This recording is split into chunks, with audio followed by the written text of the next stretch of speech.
माघ महामहत्तम अध्याय 25। हरे कृष्णा, राधे राधे।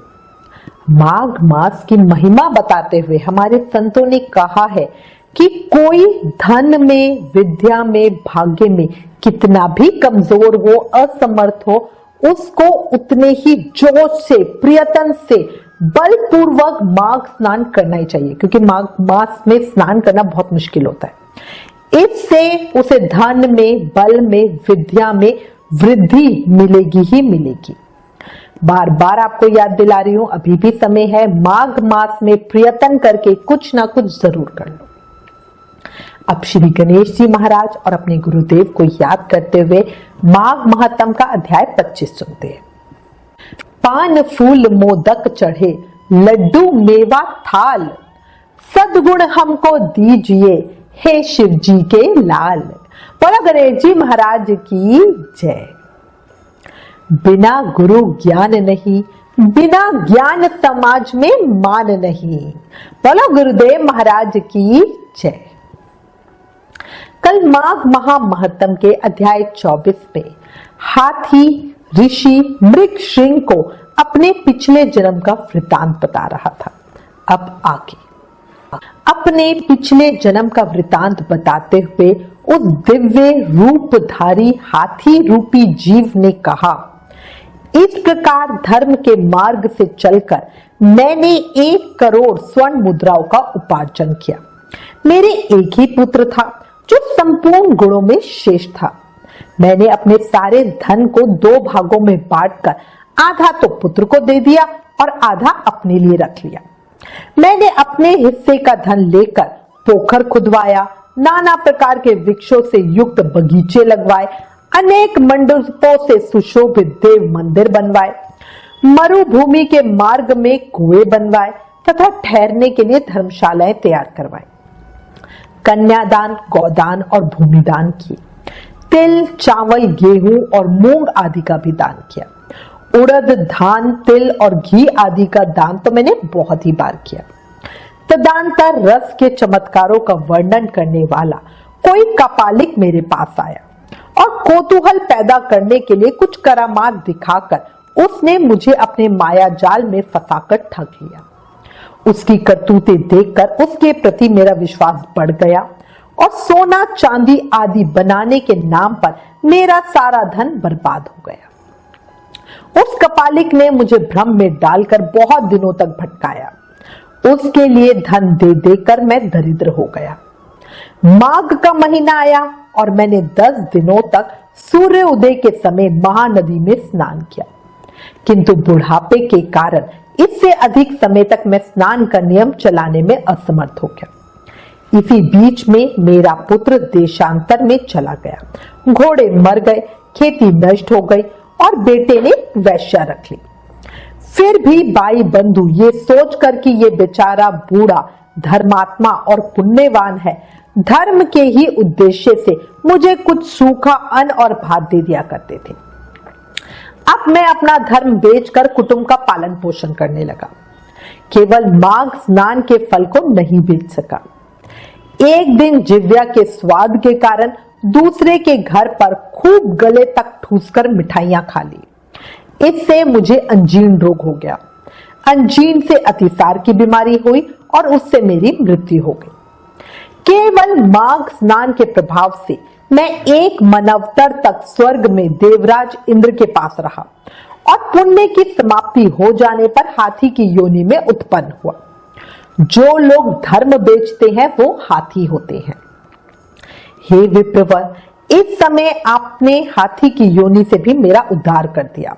मुझे स्वर्ग की प्राप्ति करवाने के लिए आपने पुण्य दान किया। हे मुनीश्वर, मैं कृतार्थ हो गया, कृतार्थ हो गया, कृतार्थ हो गया। आपको नमस्कार है, नमस्कार है, नमस्कार है। यूं कहकर वो स्वर्ग को चला गया।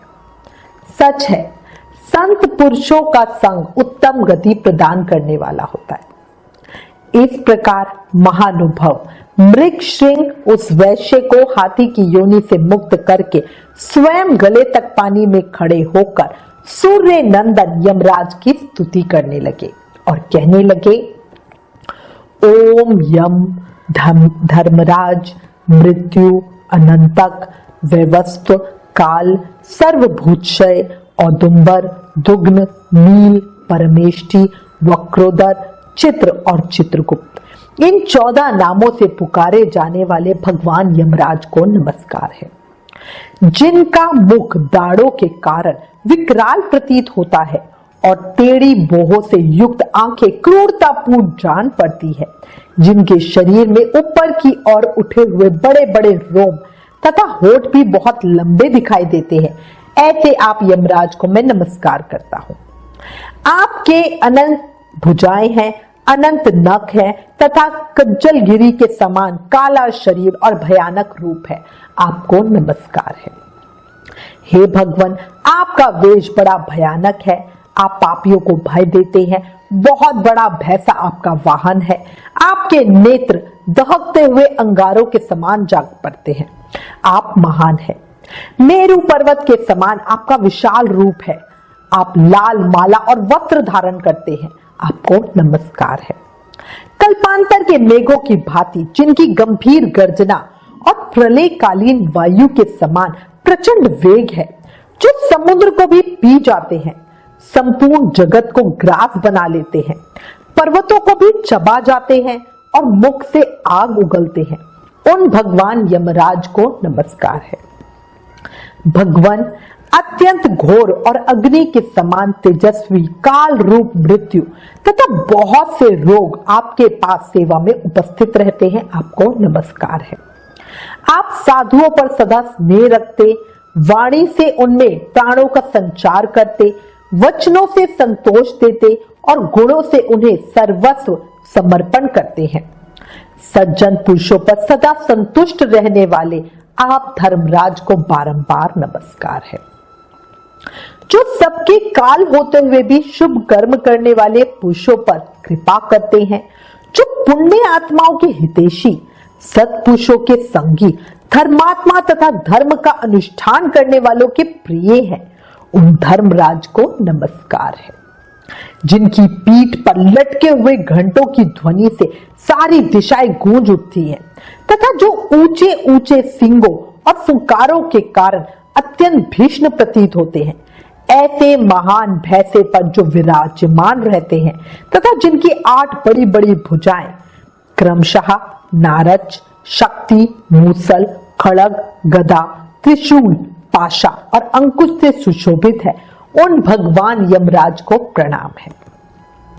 जो 14 सत्पुरुषों के साथ बैठकर जीवों के शुभाशुभ कर्मों का भली भांति विचार करते हैं, साक्षियों द्वारा अनुमोदन कराकर उन्हें दंड देते हैं तथा संपूर्ण विश्व को शांत रखते हैं, उन दक्षिण दिशा के स्वामी शांत स्वरूप यमराज को नमस्कार है।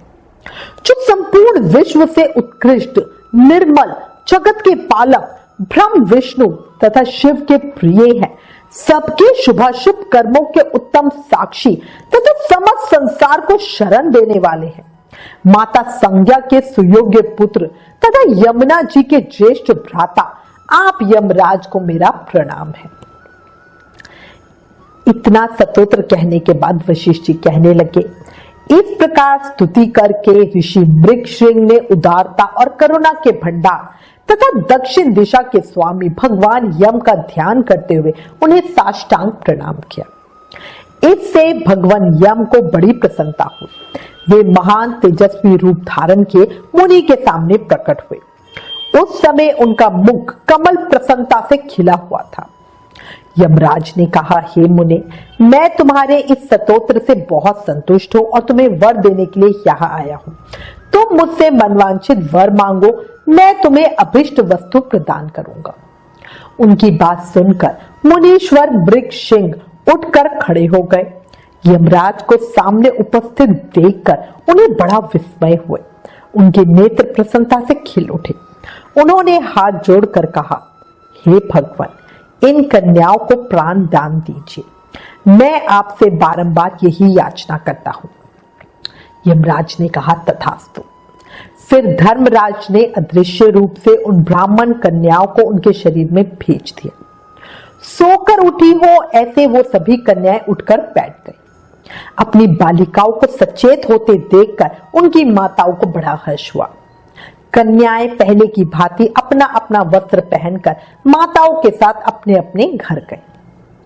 ऋषि वशिष्ठ कहने लगे, इस प्रकार मुनि मृग श्रृंग को वरदान दे यम देवता अपने पार्षदों के साथ अंतर ध्यान हो गए। इधर ब्राह्मण भी यमराज से वर पाकर बड़ी प्रसन्नता के साथ अपने आश्रम को लौट आए।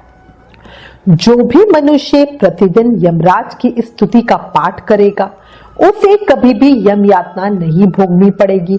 उसके ऊपर यमराज प्रसन्न होंगे। उसकी संतति का कभी अपमृत्यु से पराभव नहीं होगा। उसे इस लोक और परलोक में भी लक्ष्मी की प्राप्ति होगी और उसे कभी रोगों का शिकार भी नहीं होना पड़ेगा। माघ महामहत्तम अध्याय 25 समाप्त। अंत में कहूंगी, हर व्यक्ति के पास मनचाहा कर्म करने की पूरी आजादी है, लेकिन उस कर्म के अनुसार उसको परिणाम भोगने के लिए भी तैयार रहना चाहिए। याद रखो, सब कर्मों का खेल है, जो किया वही वापस आएगा। आज जो तुझे रुला रहा है कल कोई उसे रुलाएगा, याद रखना। इसलिए हमेशा शुभ कर्म करते रहो, कभी किसी का बुरा मत करो। और माघ का ये पवित्र महीना शुभ कर्म करने का बहुत आसान तरीका है। इस महीने में किए किसी भी कर्म का फल हमें बहुत ज्यादा होके मिलता है। अच्छे कर्म करोगे तो वो भी अधिक होकर मिलेंगे, बुरे कर्म करोगे तो वो भी अधिक होकर मिलेंगे। इसलिए अभी भी समय है, सब ठीक कर लो और हर समय हर पल हर सांस के साथ मन से प्रेम से भाव से जाप करते रहो। हरे कृष्णा कृष्ण कृष्ण हरे हरे, हरे राम राम राम हरे हरे। याद रखो, कलयुग केवल नाम आधार, सिर्फ नाम जाप करके ही कृष्ण प्रेम भक्ति मुक्ति शक्ति सब पाया जा सकता है। प्लीज इन वीडियोस को ज्यादा से ज्यादा शेयर करके माघ मास के प्रभाव को सबको बताओ। अपने शास्त्रों का ज्यादा से ज्यादा प्रचार करो, ये भी एक सेवा है। राधे राधे।